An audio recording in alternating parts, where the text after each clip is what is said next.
भारत रूस के संबंध दशकों पुराने हैं और ये समय की कसौटी पर खरे उतरे हैं। सोवियत काल से चले आ रहे भारत रूस संबंधों को पुतिन ने सबसे मजबूती से संभाला है। यूक्रेन युद्ध के बाद ये पुतिन की पहली भारत यात्रा है, इसलिए कूटनीतिक, सुरक्षा और लॉजिस्टिक स्तर पर बेहद खास है। पुतिन और मोदी 23वें भारत रूस वार्षिक शिखर सम्मेलन में हिस्सा लेंगे। उनकी ये यात्रा बदलती वैश्विक परिस्थितियों के बीच दोनों देशों के रिश्तों में नए अध्याय की शुरुआत भी मानी जा रही है। आज चर्चा इसी पर।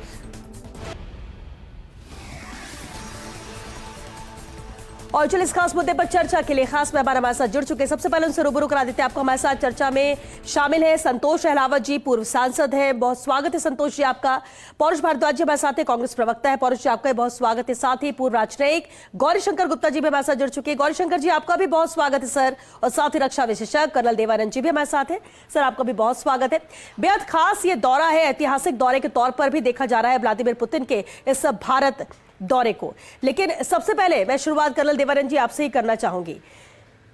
आज ये दौरा, जब 2 दिवसीय दौरे पर व्लादिमीर पुतिन आते हैं, वो भी तब जब लगातार 4 साल से युद्ध जारी है यूक्रेन के साथ, और उसके बाद ये पहला दौरा, इसे कैसा देखा जाए? क्या भारत की मजबूत रणनीतिक पोजीशनिंग के मद्देनजर ये दौरा बेहद अहम है, या फिर रूस की मजबूरी के तौर पर इसे देखा जाए? मेरा ये मानना है बड़ा ऐतिहासिक दौरा है, और ये ऐतिहासिक उस नजरिए से है जब बदलते हुए भारत का एक नया रूप देखने को मिल रहा है। पिछले कई वर्षों के अंदर हमने देखा किस प्रकार भारत ने अपनी नीति साफ की है दुनिया के अंदर, बजाय के पॉलिटिकली करेक्ट होने के राष्ट्र हित में जो करेक्ट फैसले हैं वो लिए गए। धारा 370 मैं मानता हूं सुरक्षा के नजरिए से एक अहम फैसला था। देश के अंदर विभिन्न वेपन इक्विपमेंट का निर्माण करना एक और बड़ा उचित फैसला था। तीसरा, बॉर्डर एरियाज में भारतीय सुरक्षा को एक नया आयाम देना, सड़कों का निर्माण, पुलों का निर्माण, टनल्स का निर्माण। और सबसे बड़ी बात जो देखने के सुरक्षा को लेकर के आई वो ये थी कि अब भारत टेररिज्म के खिलाफ जीरो टॉलरेंस की नीति बोलता ही नहीं है, उसको जमीन पे कर कर दिखाया, जिसके अंतर्गत हमने देखा 3 सर्जिकल स्ट्राइक और उसके बाद ऑपरेशन सिंदूर में हमने देखा है। अब ये दौर, जैसे आपने कहा कि अंतर्राष्ट्रीय जियोपॉलिटिक्स के अंदर पिछले जो 2021 से लेकर के जो आज अभी समीकरण बदल रहे हैं। रूस एक तरह युद्ध में है यूक्रेन और यूरोप के साथ, और मैं मानता हूं भारत भी रूस की तर्ज पर ही अपने दुश्मनों के साथ है, युद्ध में है। अब युद्ध में देखिए ऑपरेशन सिंदूर किया, अभी हमारे ऊपर टैरिफ वॉर चल रहा है। उसके अलावा जिस प्रकार से हमारे पड़ोसी देशों के साथ उनका इस्तेमाल करते हुए डीप स्टेट अमेरिकन हमारे को नुकसान पहुंचाने का प्रयास कर रहा है, कमजोर करने का प्रयास कर रहा है। इन दोनों स्थिति में भारत को भी एक ऐसे राष्ट्र, ऐसे साथी को साथ खड़े होने की जरूरत है। जितनी रूस को आज जरूरत है, मैं मानता हूं भारत को भी उतनी जरूरत है। अब रूस और बाकी दुनिया के देशों में मोटा फर्क यह है, इतिहास के अंदर जाएं तो रूस एकमात्र एक ऐसा हमारा मित्र देश है जिसने 4 बार वीटो का इस्तेमाल करते हुए हमको गोवा इन्वेजन के अंदर हमें उनसे लाइक अंतरराष्ट्रीय प्रेशर से बचाया, और उसी के बाद 62 के अंदर जम्मू कश्मीर पे कोई रिजोल्यूशन था उसमें वीटो किया, 71 के युद्ध में 2 बार वीटो किया, और यही नहीं 9 अगस्त 1971 को फ्रेंडशिप ट्रीटी करते हुए अमेरिका के बेड़े को जवाब देने का काम किया। तो मैं मानता हूं ये जो आज की रणनीति, जो भी ये पहल विजिट की है, स्पेशली उस समय जब पश्चिमी देश, नाटो देश, अमेरिका, ये सब पुतिन का विरोध करते हैं और ये कहते हैं कि भाई इसको हमारे देश में नहीं आने देंगे। तो ये एक बहुत बैलेंस्ड भारत राष्ट्र हित में, हमारे हित में है। और देखिए इन 2-3 वर्षों में जब दुनिया के अंदर इकोनॉमी, पेट्रोल का जो इसका फ्यूल के ऊपर जिस प्रकार टैरिफ अभी ये लगा रहे हैं, अगर भारत का रूस साथ नहीं देता, रूस का भारत नहीं देता, तो मैं मानता हूं दोनों देशों को बड़ी दिक्कत होती। और इस विजिट से पूरे देश को बड़ी अच्छी उम्मीद है। क्यों? क्योंकि जितनी हमारी साझेदारी है, देखिए ट्रेड की एक तरफ है, न्यूक्लियर एनर्जी की हमारी साझेदारी है, पर जो मोटी साझेदारी जिसको लेकर के दुनिया के अंदर चर्चाएं होती है, अमेरिका ज्यादा चिंतित है, वो हमारे साजो सामान हथियार को लेकर के है, जिसे Su-57 है, मिसाइल S-400 का 500 वर्जन है, जो एक समझौता है जिसको उसी तरीके से 9 अगस्त 71 का जो समझौता था, जहां पर हम एक दूसरे के अभी संसाधनों का, जगहों का इस्तेमाल कर सकते हैं। तो मैं इसको बहुत एक शुभकामना के साथ उभरते हुए भारत का, मजबूत भारत का, और अंतरराष्ट्रीय पटल पर जो यूनिपोलर बाईपोलर वर्ल्ड था मैं उसका अंत देखता हूं। जी जी जी बिल्कुल। और इसलिए ऐतिहासिक दौरा ये कहा भी जा रहा है। गौरीशंकर गुप्ता जी भी हमारे साथ बने हुए। गौरीशंकर जी, आज अगर बात की जाए, भारत किसके ज्यादा करीब है, मॉस्को या वॉशिंगटन? और क्या आपको लगता है कि इन दोनों पावर ब्लॉक्स के बीच में बैलेंस ऑफ पावर के एग्जाम्पल को गढ़ रहा है भारत? देखिए श्वेता जी, हमारी और रूस की जो दोस्ती है वो टाइम टेस्टेड है। ये 1947 के इमीडिएटली बाद शुरू हुई थी। पहले रूस ने हमको इकोनॉमिक हेल्प की थी, हमारे कई स्टील प्लांट्स यहाँ पे लगे गए थे। उसके बाद से जैसे कर्नल साहब ने बताया कि 4 बार इन्होंने वीटो का उपयोग किया। 71 बार में हमें पूरा सपोर्ट किया। 98 में जब हमने न्यूक्लियर एक्सप्लोजन्स किए, उस समय पूरा विश्व हमारे ऊपर सैंक्शन लगा रहा था और रशिया ने हमको पूरा सपोर्ट किया। तो हमारी जो रिलेशनशिप है वो स्पेशल प्रिविलेज्ड रिलेशनशिप है और पूरी टाइम टेस्टेड और बड़ी प्रगाढ़ है।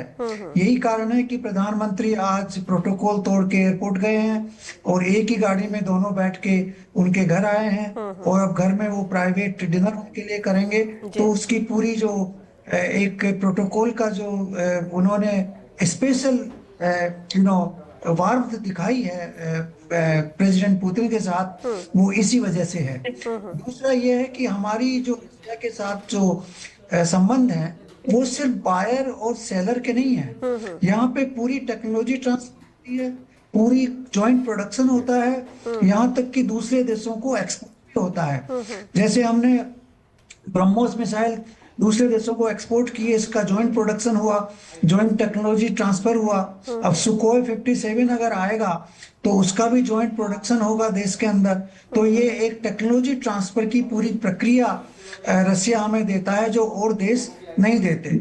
जो दूसरे वेस्टर्न कंट्रीज हैं उनकी समस्या ये है कि वो अपनी टर्म्स एंड कंडीशंस पहले लगाते हैं। जैसे हमारे रिलेशन अभी अमेरिका के साथ सुधर रहे थे, अब ट्रम्प साहब ने आके कंडीशन लगा दी कि आप वहां से क्रूड ऑयल इंपोर्ट मत करिए। ऐसी कंडीशन रशिया ने हमारे साथ कभी नहीं लगाई। जब हमारे रिश्ते अमेरिका के साथ सुधर रहे थे तब भी रशिया ने कोई कंडीशन नहीं लगाई, ना उसके ऊपर कोई ऐतराज किया, बल्कि ये कहा कि जो आपके देश के हित में है वैसा कार्य करिए। तो वो जो स्ट्रेटेजिक ऑटोनॉमी जो रशिया ने हमको दी है वो बहुत इंपॉर्टेंट है, जो वेस्टर्न वर्ल्ड नहीं दे पा रहा है। अभी आप देखिए ये 3 एम्बेसडर्स मिलके यूके, फ्रांस और जर्मनी, इन्होंने एक आर्टिकल हमारे देश के अंग्रेजी अखबार में लिखा। वो ब्लैटेंटली इंटरनल इंटरफेरेंस है भारत के आंतरिक मामलों में। इस तरह का कभी किसी देश में होना नहीं चाहिए, लेकिन इन लोगों ने पूरे डिप्लोमेटिक तौर तरीके तोड़ के इस तरह का आर्टिकल लिखा है। ये बहुत गलत चीज है। अब ये इनका एक एफर्ट है कि भारत के ऊपर हम प्रेशर डालें, ऐसा रशिया कभी नहीं करता है। तो इस चीज को हम समझ गए हैं और इसी बात को लेकर के मैं मानता हूं कि आज हमारे रशिया के साथ रिश्ते प्रगाढ़ ही नहीं है, बल्कि वो टाइम टेस्टेड है और आगे भी प्रगाढ़ होते चले जाएंगे।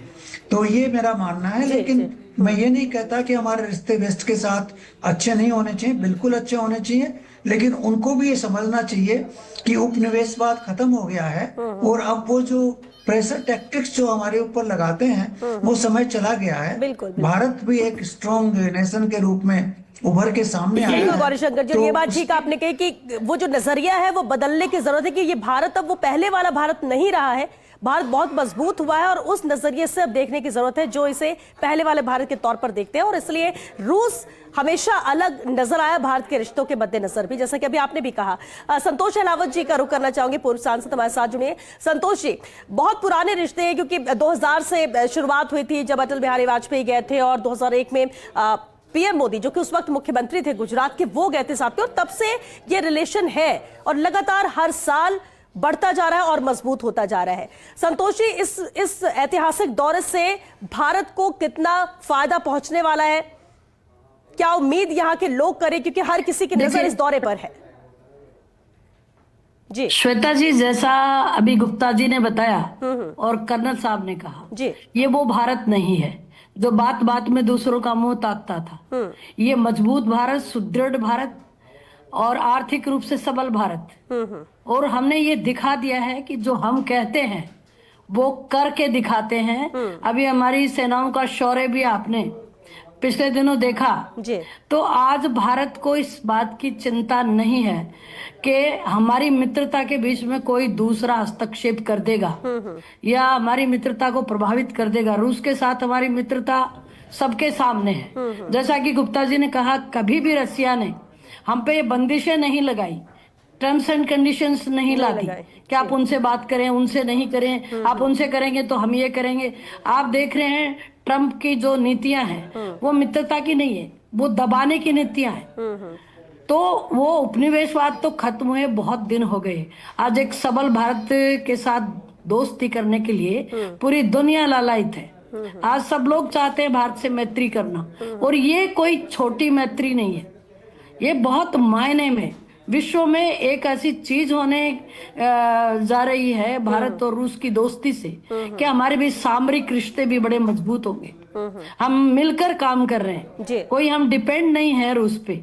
और अनेक बार रूस ने ये साबित किया है कि वो हमारे मित्र हैं। तो ये बहुत दृष्टि में बहुत मायने रखती है ये विजिट जो है पुतिन साहब की। ये हमारे भारत के बीच जो मैत्री की प्रगाढ़ता तो करेगी ही करेगी, इंटरनेशनल ट्रेड्स और सामरिक सौदे और बहुत सारी चीजों को भी सशक्त करेगी, जो इस समय भारत को नीड है इस चीज की। बिल्कुल, और यही उम्मीद भी की जा रही है। बिल्कुल ठीक कहा आपने संतोष अहलावत जी, यही उम्मीद भी की जाए। पौरुष भारद्वाज जी, विपक्ष सवाल उठाता रहा है जब अंतर्राष्ट्रीय स्तर पर या विजिट दूसरे देशों के प्रधानमंत्री नरेंद्र मोदी करते रहे, लेकिन आज जब खुद रूस के राष्ट्रपति 2 दिन के अहम दौरे पर भारत आए हैं, इसमें कितना पॉजिटिव आप इस दौरे को देखते हैं? क्या आपको खास लगता है और आपको क्या लगता है कि दोनों देशों के जो प्रगाढ़ रिश्ते हैं, जो दोस्ती है, क्या लगता है कि आने वाले वक्त में और ज्यादा मजबूत होगी? नजरिया क्या है? मैं सबसे पहले तो इस बात को कहना चाहूंगा कि भारत की आजादी के बाद भारत के नवनिर्माण में जितना योगदान कांग्रेस की सरकारों का रहा है, तो निश्चित तौर पे उतना ही सहयोग जो है वो रशिया का भी माना जाएगा। जो पहले पूर्व में जो सोवियत रूस था, बाद में रशिया बना। आप देखिए कि ना 1955 में, जैसा कि अभी कहा जा रहा है कि भाई 2000 में भारत और रूस के संबंधों की शुरुआत हुई। मुझे लगता है कि हमें दर्शकों को फैक्ट्स से अवगत कराना चाहिए, सिर्फ राजनीति पर बात नहीं करनी चाहिए, तथ्य भी जनता के सामने जाने चाहिए ताकि दर्शक जो है वो अपने इतिहास से भी जो है भिज्ञ हो सके। देखिए, मैं इस बात को कहना चाहूंगा, 1955 में नेहरू जी ने जो है वो रशिया की यात्रा की थी। उसके बाद में 1955 में सोवियत प्रधानमंत्री बुल्गानिन और सीपीएसयू प्रमुख निकिता खुश्चेव भारत आए, और कश्मीर पर जो है, कश्मीर विवाद के ऊपर रशिया पूरे विश्व में एक पहला ऐसा देश था कि जिसने भारत का खुल करके समर्थन किया। उसके बाद में देखिए कि आप भारत की जो भी हम आज वर्तमान प्लांट की बात करते हैं, चाहे वो एचएएल की बात हो, चाहे वो मिग हो, ब्रह्मोस का हो, ओएनजीसी हो, गेल हो, भेल हो, एचएफसीएल हो, और आदि जो नवरत्न कंपनियां जिनको की मोदी सरकार बेच बेच करके अपना खजाना भर रही है, उन सब की स्थापना में भी कहीं ना कहीं रशिया का जो है एक बहुत महत्वपूर्ण योगदान रहा है। इस बात से कहीं पर भी डिनाई नहीं किया जा सकता। देखिए, दूसरी बात मैं इस बात को भी कहना चाहूंगा कि आज हमारे अभी भारतीय जनता पार्टी की बड़ी बहन संतोष अहलावत जी बोल रही थी कि साहब ये भारत जो है पहले वाला भारत नहीं रहा, और ये भारत जो है ऐसा करता है। नहीं, सुनिए ना आप प्लीज, आपके बीच में नहीं बोला, प्लीज मैडम अपनी बारे में बोलिएगा प्लीज, 2 मिनट। तो मैं इस बात को कहना चाहूंगा कि देखिए, पहले वाला भारत क्या था? पहले वाला भारत ये था कि 1971 में जब पाकिस्तान के 2 टुकड़े करने के लिए हमारी सेनाएं आगे बढ़ी और हमने पाकिस्तान के 90,000 सैनिकों को सरेंडर कराया और हमने पाकिस्तान के 2 टुकड़े किए, उस समय जब ये अमेरिका, जिस अमेरिका के पीछे मोदी जी भाग रहे थे, वो अमेरिका, एक मिनट सुनिए ना प्लीज, अमेरिका जो है उसने अपना 7वां बेड़ा तैनात किया यहाँ पर, और उसके बाद में यही रशिया था कि जिसने इंदिरा गांधी जी को कहा कि आपको जो है अमेरिका से डरने की जरूरत नहीं है, रूस आपके साथ खड़ा हुआ है, और जो भारत के कंधे से कंधे मिलाकर के साथ देगा, उसका परिणाम ये हुआ कि भारत अपने मिशन में सफल हो पाया। और आज स्थिति कह रहे हैं कि आज पहले वाला भारत नहीं है। चलिए ऑपरेशन सिंधु में हमारे सैनिकों ने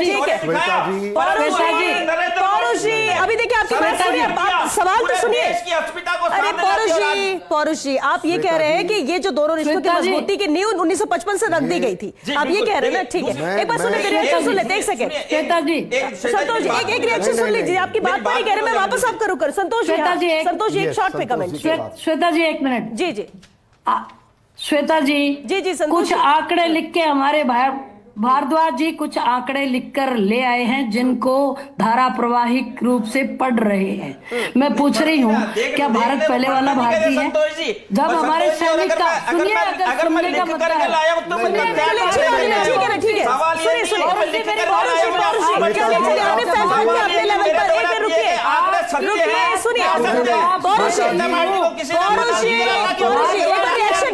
सुनिए, आपकी बातें कुछ कह रही हैं, आपसे जवाब मैं वापस लूंगी। हाँ संतोष जी, आपकी बात का ही जवाब दे रही, सुनिए तो सही। जी जी आप बोलिए बोलिए। सुनिए तो सही। आप कह रहे हो भारत का विभाजन करने वाली कांग्रेस, और बदलाव बताऊं क्या है? हमारे सैनिक का सर काट के ले जाने पर, हमारे सैनिक का सर काट के ले जाने पर आपके प्रधानमंत्री कहते थे कि वार्ता करेंगे, वार्ता नहीं, देश को वार्ता कर्नल देवानंद जी, देश को पौरुष चाहिए, पौरुष जी बात सुनिए आप सहमत नहीं है। पौरुष जी, दूसरे मेहमान भी है, कर्नल देवानंद जी कुछ कहना चाह रहे हैं। संतोष जी सुनिए। मैं श्वेता जी ये कहना चाहता हूं कि देखिए कांग्रेस और इस प्रकार की जो राजनीति कर रहे हैं, आज जो विजिट है वो एक ऐतिहासिक विजिट है देश के नजरिए से। मैं अहलावत जी से बिल्कुल मैं इनसे समर्थन करता हूं। इन्होंने जो बात कही है बदलाव भारत कैसे है, पौरुष जी हम ना जाएं 47 में भारत के टुकड़े किसने किए और 71 में पाकिस्तान के टुकड़े किसने किए, उसमें ना जाएं। सच्चाई ये है कि आज भारत बदल चुका है। आज भारत 93,000 अपने कैदी लेने के बाद पाकिस्तान को हमारा बिना फायदा किए उनको सब लौटा देना इतिहास है। आज उसमें नहीं जाऊंगा, पर भारत बदल चुका है आज। जैसे अहलावत जी कह रही है, नहीं एक मिनट अजी, एक मिनट क्यों नहीं आज भारत बदल चुका है। देखिए अमेरिका ने क्या हासिल कर लिया मुझे बताइए। क्या आपके बीच में हम नहीं बोले। पौरुष जी देखिए आपको भी सुन रहे हैं सब। एक मिनट रुकिए पौरुष जी, हर किसी के बीच में मत बोलिए आप भी सर। एक मिनट रुकिए। चलो आप पहले सुन लीजिए, इसके बाद आप अपने जवाब भारत कैसे बदला है, भारत आज ऐसे बदला है। पौरुष जी चिल्लाने से कुछ नहीं होगा। भारत आज जो बदला है वो ये बदला है कि भारत की लीडरशिप बदल चुकी है। श्वेता जी सत्यमेव जयते, सत्यमेव जयते, झूठ नहीं चलेगी। आज भारत की जनता समझ चुकी है। कर्नल साहब को सुनिए आप। पाकिस्तान के 2 टुकड़े नहीं भारद्वाज जी सिर्फ चिल्ला रहे हैं। एक सेकंड रुकिए पौरुष जी, एक बात सुनिए सर, अगर आप चर्चा नहीं करें मैं आपके पास नहीं लौट के आऊंगी। पौरुष जी आपके पास सुनिए, पहले बात सुनिए। चर्चा में सब गेस्ट को आप मौका दीजिए। आप इस तरह से बोलेंगे तो चर्चा नहीं हो सकती सर। सुनिए पहले बात। किसी दुश्मन देश को हमारा नेतृत्व इजाजत नहीं देता, और आज सर्जिकल स्ट्राइक करते हुए, ऑपरेशन सिंदूर करते हुए सेनाओं को बॉर्डर एरिया में जिस प्रकार से इंफ्रास्ट्रक्चर बदली किया गया है, सशक्त हुआ है। तो आप ये मत कहिए भारत और क्योंकि देखिए आज का दौरे में बात कर रहे हैं, इतिहास में मत जाइए, क्रेडिट लेने की कोशिश कोई ना करे। आज की बात कर रहे हैं, आज में बात करिए। पौरुष भारद्वाज जी आज की बात कर रहे हैं, आज पर रहिए। आप वक्त जाया मत करिए। गौरी शंकर जी बेहद अहम सवाल है। देखिए अब इस दौरे पर, क्योंकि सिर्फ भारत और रूस के बीच ये दौरा बातचीत नहीं है, इस पर नजर पूरी दुनिया की है। पूरे पावर सेक्टर जो है सबकी नजर इस पर है। अब एक सवाल मेरा ये है कि चीन फैक्टर इसमें कितना अहमियत रखेगा? क्या चीन को चिंतित होने की जरूरत है आज इस मुलाकात से, भारत दौरे से पुतिन के, या फिर आपको लगता है कि पुतिन के करीब है चीन और बीजिंग? श्वेता जी पहले मेरी एक रिक्वेस्ट ये है कि ये इतना इम्पोर्टेंट हिस्टोरिकल विजिट जो है इसको हम पॉलिटिकल डिबेट में नहीं डालें, और इसकी जो हमारे रशिया के साथ जो संबंध है उन्हीं के बारे में चर्चा करें तो बहुत अच्छा रहेगा। तो मेरा यही रिक्वेस्ट है। अच्छा, ये जो चाइना का जो फैक्टर है, देखिए चाइना और रशिया के बीच में बड़े प्रगाढ़ संबंध है पिछले 10-15 साल में। उसके पहले उन बीच में काफी अनबन भी रही थी, उनके संबंध बड़े खटास में पड़े हुए थे।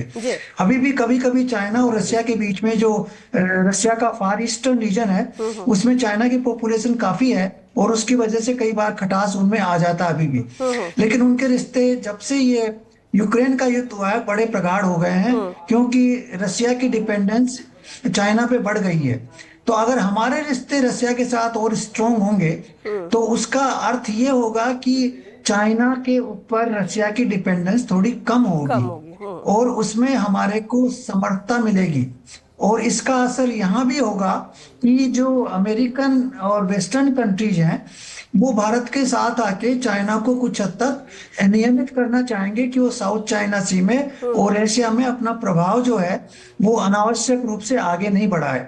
तो इस हिसाब से मैं समझता हूं कि चाइना को थोड़ा सा संयम में रखने के लिए हमारे रिश्ते रसिया के साथ अच्छे होना जरूरी है और उसका फायदा वेस्टर्न वर्ल्ड को भी होगा, क्योंकि हमारे रिश्ते स्ट्रांग होंगे तो चाइना को साउथ चाइना सी में एक नियमित रूप से रहने का लेसन लेना पड़ेगा और हमारा क्वाड का जो मेंबरशिप है वो स्ट्रांग बनेगा। क्योंकि तो मैं ये चाहता हूँ कि हमारे और रशिया के रिश्ते और स्ट्रांग बने रहें।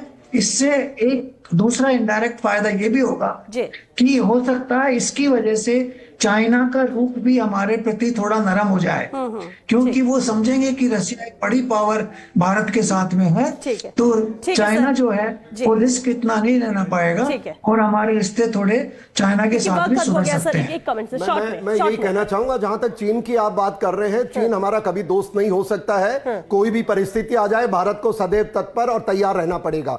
दूसरी बात जो मैं कहना चाहूंगा, जो पूरी यात्रा है, जैसे भी आपने बताया कि हमको इस पे फोकस करना चाहिए। इतिहास में हम अच्छे दोस्त थे, पर आज इस यात्रा के बाद भारत और रूस कितने मजबूत बनते हैं। और रही बात जहां तक चीन के साथ साथ अमेरिका हमारा कभी दोस्त नहीं हो सकता, इसमें किसी भी व्यक्ति को संदेह नहीं होना चाहिए। अमेरिका वो राष्ट्र है, वो देश है जो अपने दोस्तों को डुबो के आता है और हमें रूस के साथ खड़े रहना चाहिए। एक मिनट श्वेता जी, एक लास्ट बात मुझे करना है। राहुल गांधी जी कह रहे हैं कि मुझे पुतिन से मिलने नहीं दिया जा रहा। वो कितना सफेद झूठ बोल रहे हैं। उन्होंने शेख हसीना जी से 10 जून 2024 में मुलाकात नहीं की क्या? मलेशिया के प्रधानमंत्री अनवर इब्राहिम जी से उन्होंने मुलाकात नहीं की क्या? मलेशिया के प्रधानमंत्री जी से नहीं मुलाकात की क्या? न्यूजीलैंड के प्रधानमंत्री जी से नहीं मिले क्या? कितनी बार वो मिले हैं, वो झूठ क्यों बोल रहे हैं? राहुल गांधी जी जो है रशिया के प्रेसिडेंट से कब मुलाकात करवा रही है आपकी सरकार? आप इसी बात का जवाब दे दीजिए। आपको पास्ट में यात्रा करने का शौक है ना भारतीय जनता पार्टी के मित्रों? देखिए सरकारी मुलाकातें राहुल गांधी जी के साथ में मीटिंग बाहर जाते हैं तो बोल दीजिए भैया, ऐसे तो नहीं संविधान की सब्जियां बना के आते हो। बाहर जाते हो, राहुल गांधी जी बाहर जाते हैं मैडम, तब भारत के संविधान की धज्जियां उड़ा कर आते हैं, पुतिन से नहीं मिलने शुक्रिया संतोष जी, गौरी शंकर जी, कर्नल देवानंद जी और पौष भारद्वाज जी, बहुत शुक्रिया आप सभी का इस चर्चा में शामिल होने के लिए। देखिए वक्त यहाँ पर कमी है, लेकिन मोदी पुतिन की जो यारी है कितना दुश्मनों पर भारी पड़ने वाली है, क्योंकि पूरी दुनिया की नजर इस दोस्ती पर, इस दौरे पर, दोनों की मुलाकात पर, होने वाली मीटिंग पर, वार्ता पर है। और खासतौर से ये 23वां रूस भारत जो शिखर सम्मेलन है वो बेहद अहम रहने वाला है और माना यही जा रहा है कि टर्निंग पॉइंट विदेश नीति के मद्देनजर भी साबित हो सकता है। दोनों देशों के भविष्य के मद्देनजर भी कई अहम डील भी हो सकती है, लेकिन इतना जरूर है कि डिप्लोमेटिक तौर पर रिश्ते बनाए जाते हैं, लेकिन इनसे ऊपर है भारत और रूस का रिश्ता मजबूत है और हर एक साल के साथ और ज्यादा मजबूत होता है। हालांकि कई मायने हैं, क्योंकि एक तरफ युद्ध यूक्रेन के साथ चल रहा था, उसके बाद यानी 4 साल के बाद ये दौरा है वो भी कई मायनों में अहम होता है। लेकिन देखना होगा कि जब ये दौरा खत्म होगा उसके बाद कितना सकारात्मक रहता है, कितना पॉजिटिव भारत के लिहाज से रहता है और कितना मजबूत होते हैं इन दोनों ही देशों के रिश्ते। फिलहाल बिग फाइट लाइन में आज के लिए बस इतना।